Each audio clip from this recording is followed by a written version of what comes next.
सावन माह की शिवरात्रि महादेव की पूजा अर्चना करने का सबसे खास दिन माना जाता है। इस दिन कई लोग व्रत भी रखते हैं।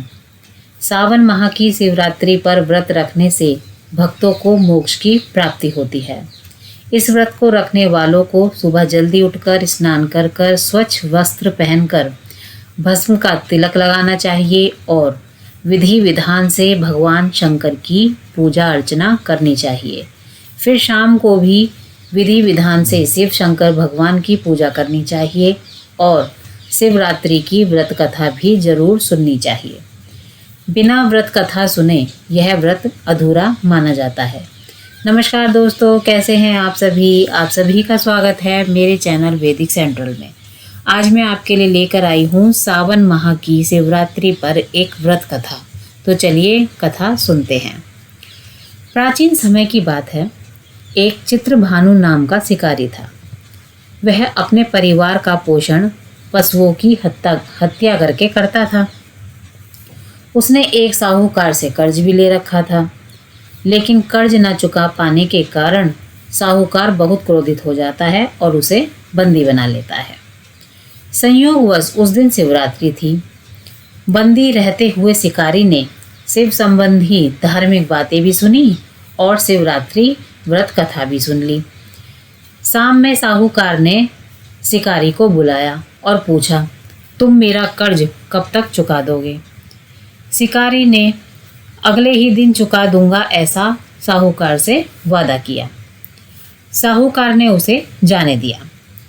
इसके बाद शिकारी जंगल में शिकार के लिए निकल गया।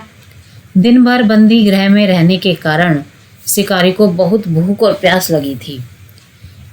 जंगल में इधर उधर भटकने के बाद भी उसे कुछ खाने को नहीं मिला।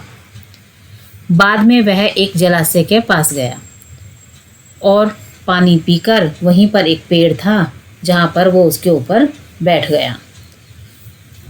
अब शिकारी वहां पर बैठकर किसी शिकार का इंतजार करने लगा। शिकारी जिस पेड़ पर बैठा था बेलपत्र का पेड़ था वो, और उस पेड़ के नीचे ही शिवलिंग था जो बेलपत्रों से ढका हुआ था। शिकारी को वह शिवलिंग दिखाई नहीं दिया। भूख और प्यास से वह थका हुआ था। शिकारी ने मचान बनाते समय पेड़ की कुछ टहनियाँ तोड़ी। संयोगवश ये टहनियाँ शिवलिंग पर जा गिरी। इस प्रकार शिकारी ने दिन भर भूखे प्यासे रहकर अनजाने में ही सही पर शिवरात्रि का व्रत भी रख लिया और शिवलिंग पर बेलपत्र भी चढ़ गए। रात्रि का एक पहर बीतने के बाद एक गर्भवती मृगी तालाब के किनारे पानी पीने के लिए वहां पहुंची। शिकारी ने उसे मारने के लिए अपना धनुष उठाया और संयोग से फिर से उसके हाथ के धक्के से कुछ पत्ते और जल की बूंदें नीचे गिर गई और वो गिरी कहाँ? शिवलिंग पर। अनजाने में ही सही शिकारी का प्रथम पहर की जो पूजा थी वह संपन्न हो गई। मृगी शिकारी को देखकर बोली, मैं गर्भवती हूँ और शीघ्र ही प्रसव करूँगी। मैं तुमसे वादा करती हूँ कि बच्चे को जन्म देकर शीघ्र तुम्हारे पास वापस आ जाऊँगी, तब मुझे मार लेना। शिकारी मृगी को जाने देता है। कुछ देर बाद एक और मृगी वहाँ आती है। शिकारी ने उसे देखकर धनुष पर फिर से बाण चढ़ा लिया। अब शिकारी ने जैसे ही धनुष उठाया वैसे ही अनजाने में कुछ और बेलपत्र शिवलिंग पर गिर गए। इसी तरह से उसकी दूसरे प्रहर की पूजा भी पूरी हो गई। इस मृगी ने भी विनम्रतापूर्वक शिकारी से कहा कि मैं अपने पति को ढूंढ रही हूँ। पहले मैं अपने पति से मिलाऊं, फिर उसके बाद मुझे मार लेना। शिकारी ने उसे भी जाने दिया। अब रात्रि का आखिरी पहर बीतने को था। फिर एक और मृगी अपने बच्चों के साथ उधर से निकल रही थी। शिकारी ने उन्हें मारने के लिए तुरंत धनुष पर तीर चढ़ा दिया। ये देख मृगी बोली, मैं इन बच्चों के इनके पिता के पास छोड़ आऊं, उसके बाद तुम्हारे पास वापस लौट आऊंगी, तब मुझे मार लेना। अब शिकारी ने उसे भी जाने दिया। शिकार ना कर पाने के कारण शिकारी परेशान था और पेड़ पर ही बैठा हुआ बेलपत्र तोड़ तोड़ कर नीचे फेंकता जा रहा था। इस तरह से उसके हाथों से तीसरे प्रहर की भी पूजा संपन्न हो गई। सुबह होने को थी, तब एक मृग उस रास्ते पर आया। अब शिकारी ने सोचा, चाहे कुछ भी हो जाए, मैं इसका शिकार जरूर करूँगा और इसकी एक भी बात नहीं सुनूंगा। शिकारी को देख मृग ने कहा, यदि तुमने मुझसे पहले आने वाली 3 मृगियों और उनके बच्चों को मार दिया है तो शीघ्र मुझे भी मार दो, क्योंकि मैं उन मृगियों का पति हूँ।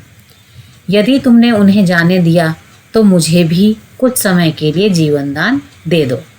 मैं वादा करता हूँ कि उनसे मिलकर तुम्हारे पास तुरंत वापस आ जाऊँगा। शिकारी ने उसे भी जाने दिया। जाने अनजाने में ही सही, लेकिन शिकारी के द्वारा उपवास, रात्रि जागरण और शिवलिंग पर बेलपत्र चढ़ने से उसका हिंसक हृदय अब निर्मल हो गया। थोड़ी देर में वह मृग अपनी पत्नियों के साथ शिकारी के सामने उपस्थित हो गया। जंगली पशुओं की ऐसी सत्यता और सामूहिक प्रेम भावना देखकर शिकारी को अपने आप पर बड़ी ग्लानि महसूस हुई। उसकी आंखों से आंसू बहने लगे। उसने मृग परिवार को जाने दिया और जीवन में कभी भी हिंसा ना करने का निर्णय लिया। शिकारी के ऐसा करने से भगवान शिव प्रसन्न हुए। उन्होंने उसे दर्शन दिए, सुख समृद्धि का वरदान दिया, साथ में उसे गुहू नामक प्रदान किया। गुहू वही था जिसके साथ भगवान श्री राम ने मित्रता की थी। इस प्रकार शिवरात्रि की कथा समाप्त होती है।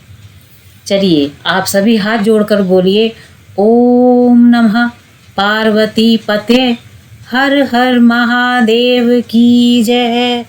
यदि आपको यह कथा अच्छी लगी हो तो जल्दी से मेरे चैनल को लाइक, शेयर एंड सब्सक्राइब कर दीजिए। धन्यवाद।